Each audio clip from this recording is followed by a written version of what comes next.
Hello everyone, welcome to Shivi's Tradition, and today we will discuss the Neolithic Age, Chapter 8 of R.S. Sharma, and this book is published by Oxford Publication. आज हम पढ़ने जा रहे हैं R S Sharma की Asian Indian history, जिसमें हम discuss करेंगे चैप्टर 8 को, जिसका नाम है first food producers and animal keepers. इससे पहले हमने पढ़ा था ह्यूमन एवोल्यूशन। ठीक है, अब देखिए जो ये चैप्टर है हमारा, इसमें हम जानेंगे नियोलिथिक के बारे में। नियो का मतलब होता है न्यू, ठीक है, और लिथिक का मतलब स्टोन। तो यहाँ पर हमारी अब वो वाली एज आ चुकी है जिसमें हम फूड प्रोड्यूसर बन चुके हैं। जो ह्यूमन है वो फूड प्रोड्यूसर बन चुके हैं और अब उन्होंने एनिमल्स को भी रखना शुरू कर दिया है। ठीक है, earliest ruler settlement in Balochistan. तो सबसे पहले जो अर्लीस्ट रूलर जो सेटलमेंट्स है वो जो देखी गई थी वो बलूचिस्तान में देखी गई थी। In the world context new stone, ठीक है, जैसे मैंने आपको बता दिया न्यूलिथिक एज का मतलब क्या है, न्यू स्टोन है, वो 9000 BC से स्टार्ट हो गई थी और इस सेटलमेंट को ही हम न्यूलिथिक सेटलमेंट बोलते हैं इंडियन सब कॉन्टिनेंट पे। और ये कब तक चली, 700 BC तक। और इसके आपको जो मेहरगढ़ जो अब फिलहाल आपका उसमें बलूचिस्तान में है, और जो एक प्रोविंस है, जो ये बलूचिस्तान है, ये एक प्रोविंस है किसकी, पाकिस्तान की। ठीक है, तो वहीं पर ये मेहरगढ़ है। यहीं पर हमें सबसे पहले जो रूरल सेटलमेंट्स होने के जो अर्लीस्ट एविडेंस मिलते हैं वो यहीं पर ही मिलते हैं, मेहरगढ़ में। जो ये मेहरगढ़ है, यहाँ एक रिवर भी है, बोलन रिवर, ठीक है, कोची प्लेन में, और इसको ब्रेड बास्केट भी बोलते हैं बलूचिस्तान का। ओके, तो ब्रेड बास्केट ऑफ बलूचिस्तान किसको कहा जाता है, मेहरगढ़ को कहा जाता है। The settlement lay on the edges of the Indus plain and it is called one of the largest neolithic settlement between Indus and Mediterranean. Okay, तो एक सबसे बड़ी लार्जेस्ट नियोलिथिक सेटलमेंट में से एक आती है मेहरगढ़, और ये किसके बीच में है, ये इंडस रिवर और जो मेडिटेरियन सी है उसके बीच में है। Though the earliest settlers raised domestic animal produce cereal. अब देखिए, अब शुरुआत में जो ये नियोलिथिक वाले जो इसमें जो ह्यूमन होते हैं, जो सेटलर्स होते हैं, वो डोमेस्टिक मतलब जो एनिमल्स हैं उनका डोमेस्टिकेशन करना शुरू कर देते हैं, और जो सीरियल्स वगैरह हैं उनको भी प्रोड्यूस करना शुरू कर देते हैं। They were distributed around 5500 BC by flood. Agriculture and other activities were resumed around 5000 BC with the help of both stone and bone tools. अब जिनका जो ये एग्रीकल्चर था वो भी स्टार्ट हो गया था, और दूसरी जो कुछ एक्टिविटीज़ थी वो भी लोगों ने स्टार्ट कर दी थी। और ये सारी जो एक्टिविटीज़ है वो किसकी हेल्प से करते थे, या तो स्टोन की हेल्प से, जो स्टोन टूल्स होते हैं, या फिर बोन टूल्स होते हैं। क्योंकि अब ये जो लोग थे वो जंगल के आसपास में उन्होंने रहना शुरू कर दिया था, तो वहाँ पर जो जानवर वगैरह थे वो आते थे और ये उनकी हंटिंग करते थे, फिर बाद में उनकी जो बोन्स हैं उनके भी टूल्स बना के उनको यूज़ करते थे। जो नियोलिथिक पीपल हैं इस एरिया के, वो प्रोड्यूस करते थे वीट को और बार्ले को। तो अगर आपसे कोई पूछता है कि जो वीट और बार्ले के होने की जो एविडेंस है वो सबसे पहले कहाँ मिले थे, वो मेहरगढ़ में ही मिले थे। ये कैटल्स में, ये जो शीप होती हैं, गॉट होती हैं, शुरुआत में इन्होंने इन्हीं का ही डोमेस्टिकेशन किया था। और जो गॉट्स होती हैं, जो pre dominated but eventually catered out number the two others animal, cattle railing में हेल्प्ड एग्रीकल्चर। ज़्यादातर शुरू में इन्होंने उन्हीं एनिमल्स को पाला जो उनको लगता था कि हाँ इनके एग्रीकल्चर में हेल्प कर रहे हैं। Cereals were produced in substantial quantity and stored in granaries. अब जब इन्होंने सीरियल्स को प्रोड्यूस करना शुरू कर दिया तो इनको ज़रूरत पड़ गई अब उसको स्टोर करने की। और स्टोर किस में करते थे, जो ग्रेनरीज जो होती हैं उसमें ही स्टोर करते थे।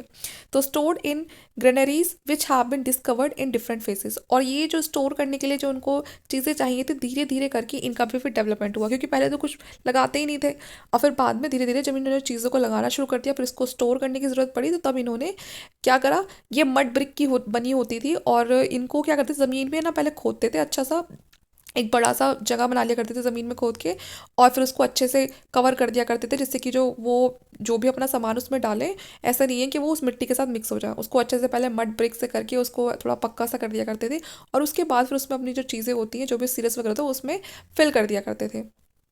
Many mud brick structure which are compartmented appear to be granaries. Okay, तो ऐसा अलग अलग कंपार्टमेंट बना दिया करते थे ज़मीन में और अपनी चीज़ों को उसमें स्टोर रखते थे।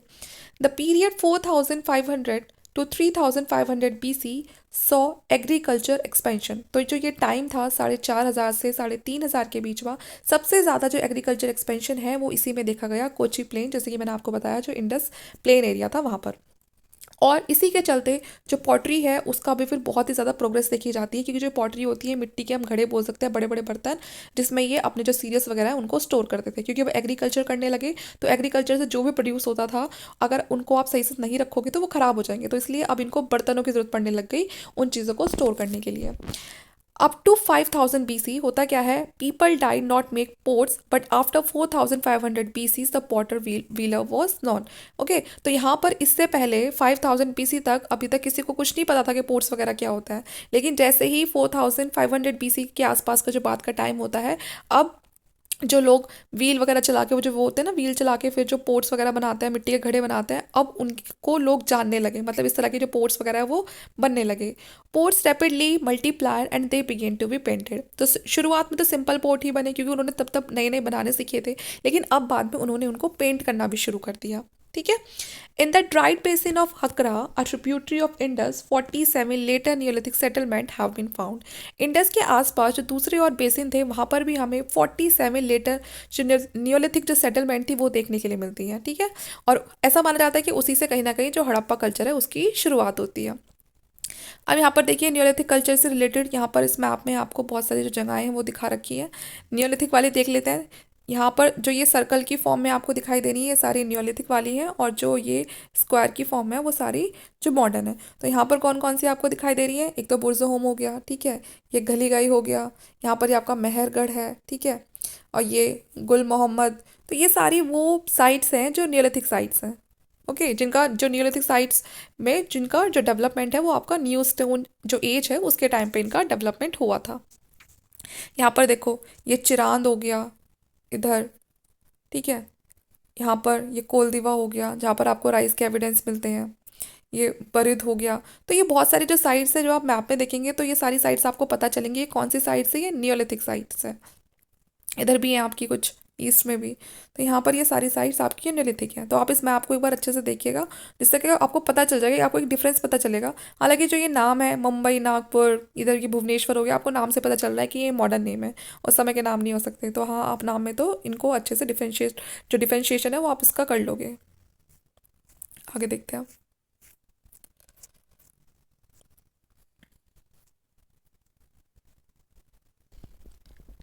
Some Neolithic sites found on the northern spur of the Vindhyas are considered as 5000 BC, but generally, Neolithic settlements found in South India are not older than 2500 BC। ठीक है, तो आपको जो विंध्यास ये है यहाँ पर ऐसे इंडिया, तो यहाँ पर जो रेंज है ये विंध्यास रेंज है। अगर आप इससे ऊपर देखोगे या इसके आसपास देखोगे तो यहाँ पर आपको जितनी भी साइट्स मिलती हैं वो आपको 5000 BC ये जो पुरानी है इतनी मिलती है।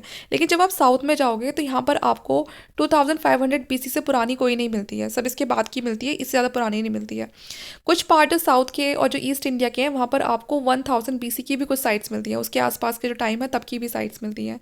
जो लोग थे नियोलिथिक साइट के वो टूल्स वगैरह यूज़ करते थे, और इस समय जो एक इंपॉर्टेंट चीज़ जो हो गई थी वो ये थी कि अब जो उनके टूल्स थे ना वो भी काफ़ी पॉलिश्ड थे ना, क्योंकि अब वो धीरे धीरे महारत हासिल करते जा रहे थे टूल्स बनाने में। तो उनके जो इम्प्लीमेंट्स होते थे, जो टूल्स होते थे वो काफ़ी पॉलिश्ड होते थे, जिसमें वो बेसिकली जो सबसे ज़्यादा जो पॉपुलर था वो था स्टोन एक्स, जो कि काफ़ी बड़ी ज़्यादा नंबर्स में मिला है हिली ट्रैक्ट्स ऑफ इंडिया। ठीक है, तो सबसे ज़्यादा जो हिली एरिया है वहाँ पर ये जो एक्स है, हम कह सकते हो स्टोन एक्स होता है ना, जो कुल्हाड़ी जैसा होता है, एक पीछे ऐसे लकड़ी होती है और फिर यहाँ आगे वो लगा देते हैं वो जो आयरन का बना होता है, तो इसको बोलते थे हैंड स्टोन एक्स। तो यहाँ पर सबसे ज़्यादा हमें यही मिले हैं।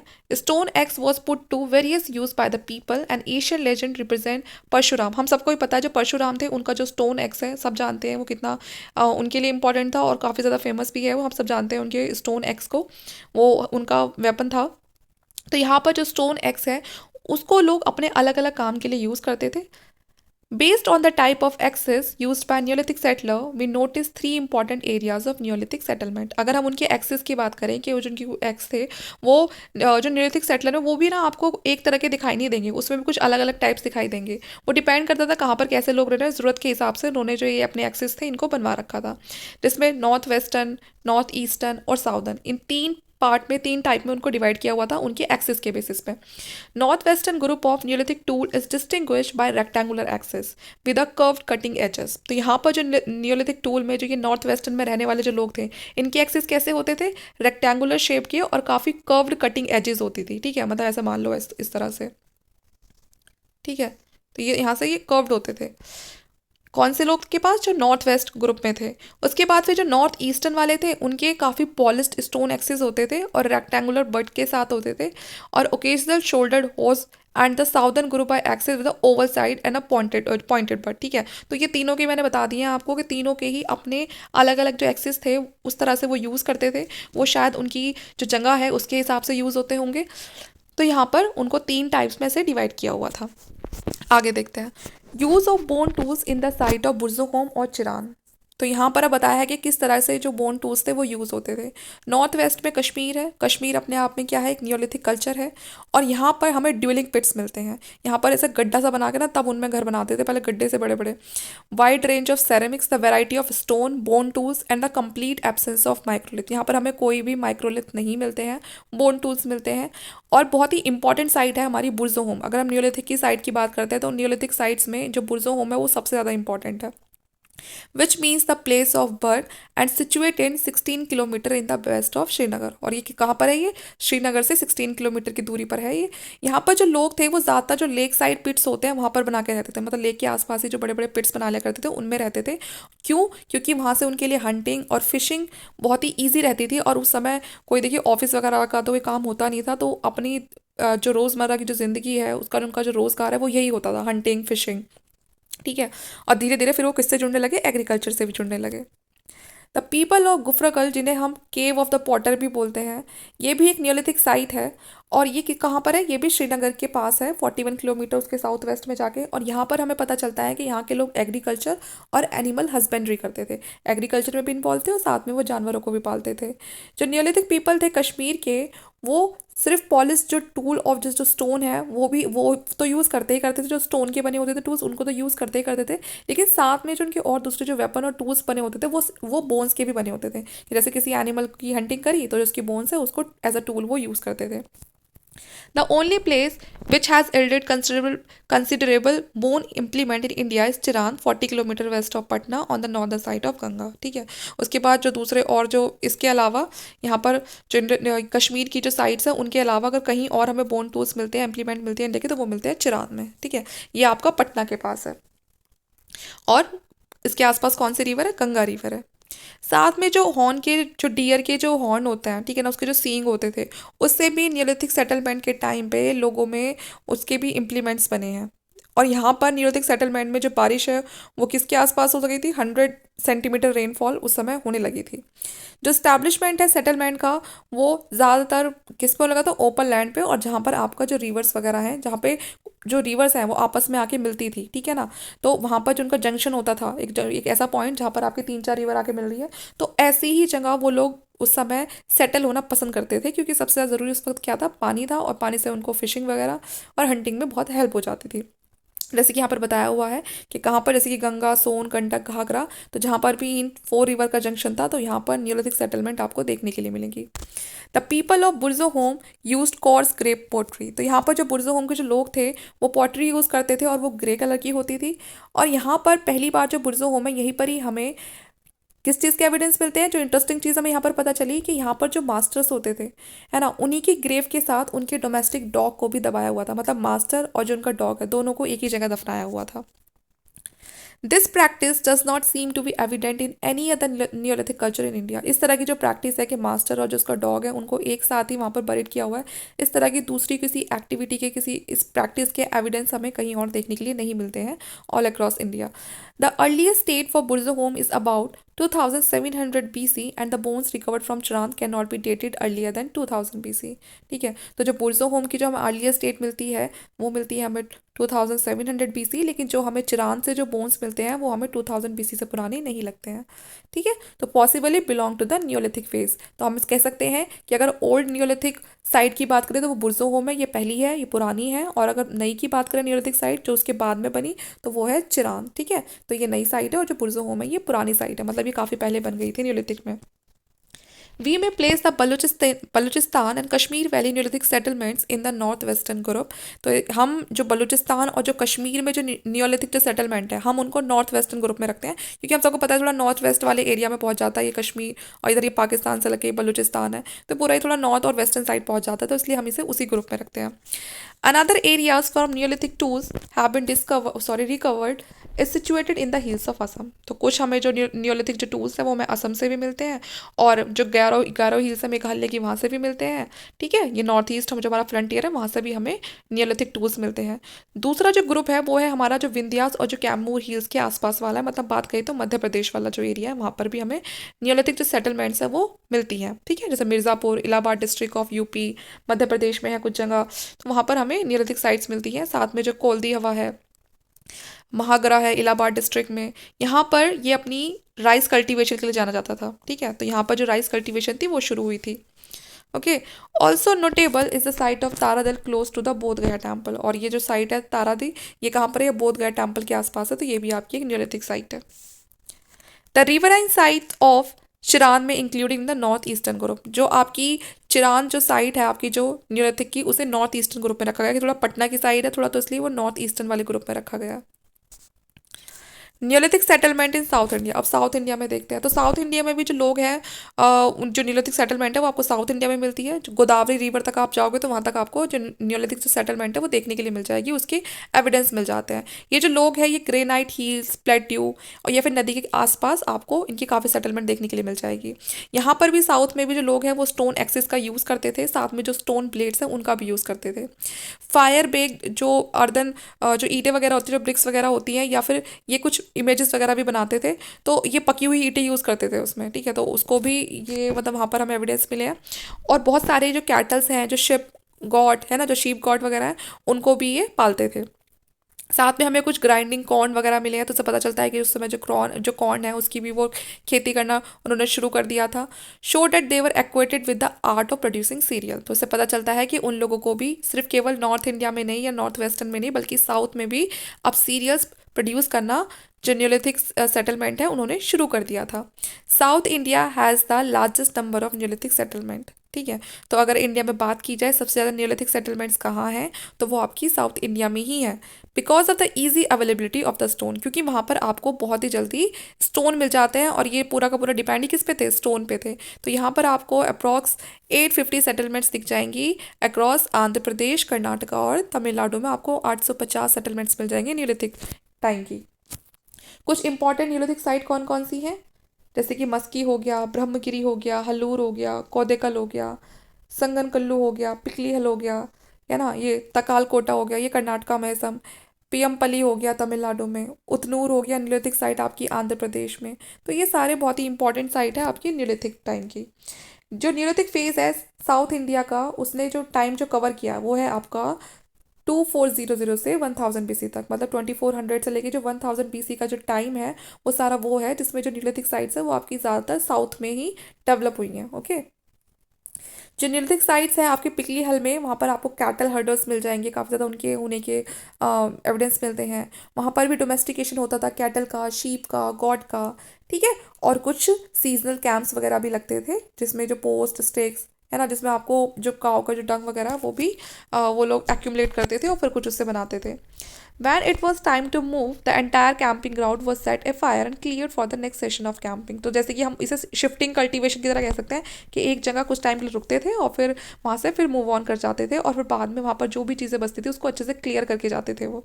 और बाद में जो भी ऐश वगैरह बचती थी है ना, उन्हीं में से जो साइंटिस्ट वगैरह है, जो आर्कियोलॉजिस्ट है, वो पता लगाते हैं कि हाँ इस तरह की जो हैबिटेशन वगैरह है वो रही होंगी और इस तरह की वो प्रैक्टिसेस परफॉर्म करते होंगे। आगे देखते हैं। फार्मिंग और सीरियल्स की बात करें तो अब धीरे धीरे जो फार्मिंग कम्युनिटीज़ थी वो बनती जा रही थी। ठीक है, अब लोगों ने जो ग्राउंड है उसको धीरे धीरे से एग्रीकल्चर के लायक उसको बनाना शुरू कर दिया था। वो स्टोन जो होज होते हैं इस तरह से होते हैं ना, जो इसका वो यूज़ करते थे ज़मीन को खोदने के लिए, एक इस तरह से स्टिक लगी होती थी और उस पर ऐसे लोहे का ही लगा दे, फिर उससे वो खोदते थे और वो क्या करते थे, उस जो लैंड है उसको एग्रीकल्चर के लायक बनाते थे। Beside polish tool of stone they use microlith blades, वो छोटे छोटे माइक्रोलिथ जो ब्लेड्स होते हैं उनको भी यूज़ करते थे, काफ़ी पॉलिश्ड होते थे, वो बहुत शार्प होते थे। वो ज़्यादातर सर्कुलर और रेक्टेंगुलर हाउसेस में रहना पसंद करते थे, मतलब उस समय वही तरह के हाउस चलते थे और वो मड के बने होते थे और रीड के बने होते थे, वही तो कच्ची मिट्टी के बने होते थे वो। It held that primitive people living in the circular houses owned property in common, and in any case, these Neolithic people led a settled life and produced ragi and horse gram and even rice. और धीरे धीरे जब उन्होंने एक जगह रहना शुरू कर दिया और वहीं पर जब उन्होंने खेती शुरू कर दी, तो आप खुद सोचो, वो जो खेती होती है, जो एग्रीकल्चर होता है, वो आपका ये 10 दिन में तो उगकर कुछ आ नहीं जाएगा, आपको वहाँ पर रुकना पड़ेगा। और उसी की वजह से इन्होंने अपनी ज़मीनें, उस पर घर, वो सब बनाना शुरू कर दिया। और वो वहाँ पर रागी प्रोड्यूस करते थे, हॉर्स ग्राम प्रोड्यूस करना शुरू कर दिया, राइस प्रोड्यूस करना शुरू कर दिया। और जैसे कि मैंने आपको बताया, जो मेहरगढ़ है उसमें आपको सबसे ज़्यादा एडवांस्ड मिलता है ये एग्रीकल्चर।